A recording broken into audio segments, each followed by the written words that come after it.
Ayan, dito kami magre-repair na washing sa barangay Santa Paz. So ayan dito. So ayan yung ating i-repair. Nandyan yung customer natin. O na ini problema, ma'am? Mo under man ni si Jao, Mag- kanang Maglaura? oh, unja mo video ni si Jao. Isara. Dili ka jud mo balin, ja di usay dili maka imo na pong anaon. Sige, sige. Okay, ang problema nito, hindi daw makatuloy-tuloy pag-ikot. So, i-check natin.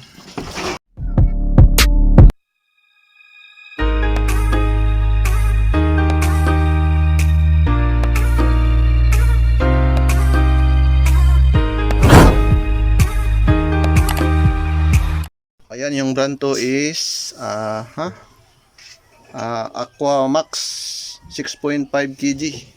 So, ayan, bago natin buksan, tanggalin muna natin to bago natin paandarin. Yan, para tingnan natin sa loob kung ano. Dito kami sa Ang kanang kung saksakan dir na diferensya. Bukid Banda. Yan mga master, nakasaksak na, umaandar siya pero kailangan yan mo muna ng kamay, itulak.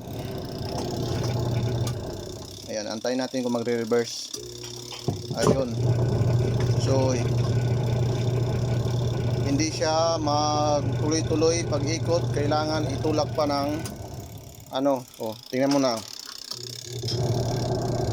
Ayan. So ayan, ito hindi yung tuloy-tuloy, kailangan itulak. So i-check na natin yung kapasitor kasi na pumuputok na. Tanggalin natin to, ayan pumutok na. Kaya mabagal na rin to.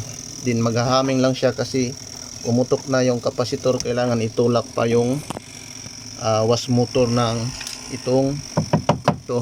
Mamaya to, hindi na to itutulak. Ayan. Ayan, paano ba to i-check? Malalaman kasi apat yung wire. Kasi yung isa, dalawang wire para sa dryer.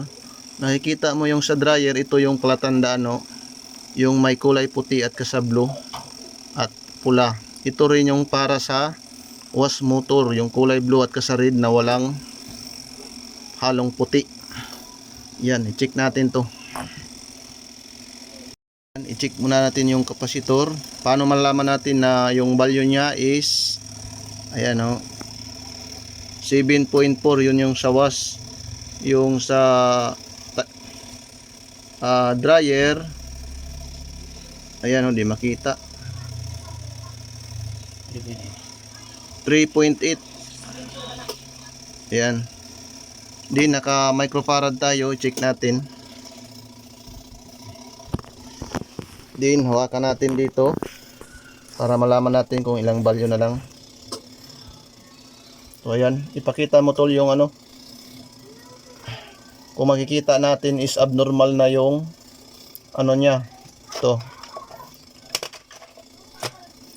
Ayan yung nakakuha natin is abnormal na. Dapat may makuha tayo na 7.4 microfarad. Ayan So palitan natin to. Kuha muna tayo.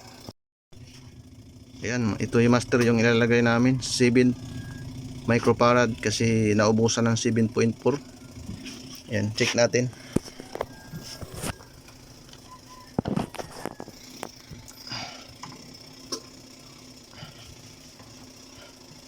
Ayan mga master 6.5.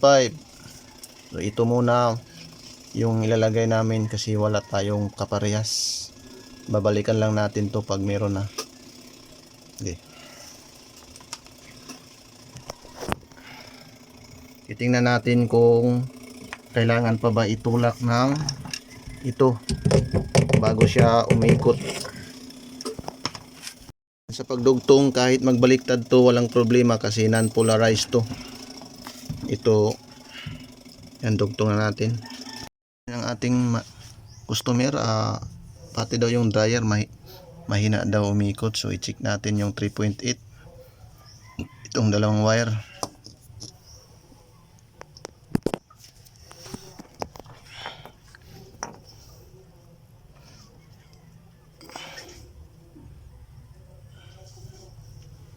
Ayan. Kung makikita natin, kaya pala mahina rin, is 1.5 microfarad samantalang 3.8. So papalitan rin natin to. Ayan, dito tayo magdugtong. Ayan mga master, ito yung ipapalit natin, 5 microfarad kasi walang 3.8. So ayan, check natin bago natin ikabit.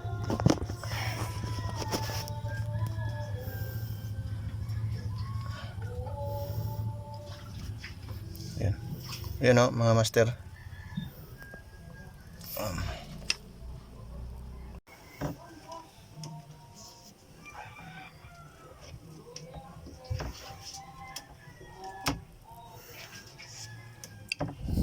I-try na natin. So ibig sabihin okay pa yung belt nya. Hindi na lang natin papalitan kasi hindi natin mapigilan. So dito naman tayo sa dryer kung malakas na ba.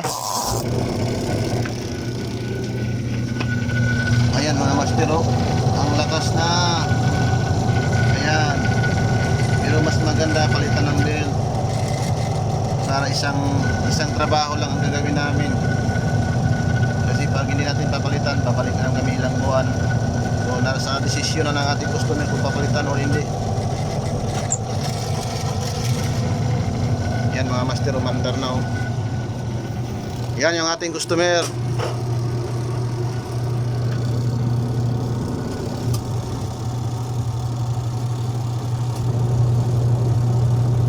Ayan mga master, peace out. Hanggang dito na lang ang video. Sana may natutunan kayo kung paano i-check at i-repair yung washing ni ma'am.